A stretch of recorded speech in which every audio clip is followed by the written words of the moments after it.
నువ్వు ఇక్కడికి వచ్చావురా?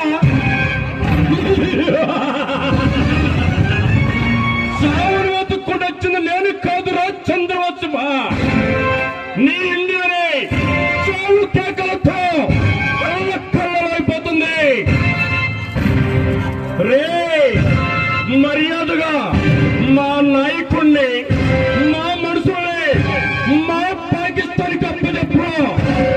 లేకపోతే మరో 48 గంటల్లో 29 స్టేట్స్ లో నువ్వు ఎప్పుడు చూడాలని శవాలు కళ్ళ చూస్తా. మర్యాదగా మర్యాదగా మా నాయకులు మాకు అప్పగించా. అస్లాం ఖాన్, నీలాంటి టెర్రరిస్టులు, ఉగ్రవాదులు ఎంతమంది నా ఇండియాలో అడుగు పెట్టిన, నా ఎర్రకోటపై రెప్పరెప్పలాడుతున్నా నా జాతీయ జెండాలోనే ఒక్క నూనెపై కూడా బెగలరా. అస్లాం ఖాన్, నా ఇండియా అంటే 4 దిక్కులు కాదురా, 140 కోట్ల జనాభా గుండె తప్పురా. అస్లాం ఖాన్, నా ఇండియా కాపుదొస్తే ఒక్క సైనికులే కాదురా, పిల్ల జల్ల ముసలే మతక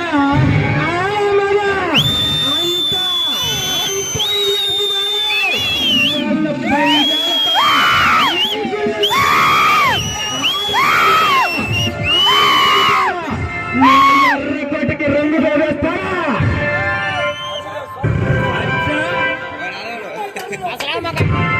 ముంబై దాడుల్లో వేల మంది అమాయకులు ప్రాణాలు తీసిన కసబ్బును ఏం చేయగలిగారా మీరు? భారత రాజ్యాంగానికి దేవాలయాలు అంటే పార్లమెంటుపై దాడి చేసినప్పుడు ఏం చేయగలిగారా మీరు? లుంబిని పార్క్ లో, గ్లోబల్ పార్క్ లో బాంబ్ బ్లాస్టింగ్ చేసినప్పుడు ఏం చేయగలిగారా మీరు? 140 కోట్లున్నా మీ ఇండియా 25 కోట్లున్నా మా పాకిస్తాన్ చూసి ఎందుకు భయపడుతున్నారా? మీ ఇండియన్ ఆర్మీ ఏం చేయగలిగింది? మమ్మల్ని చూసి భయపడటం తప్ప. అస్లాం ఖాన్, భయమా?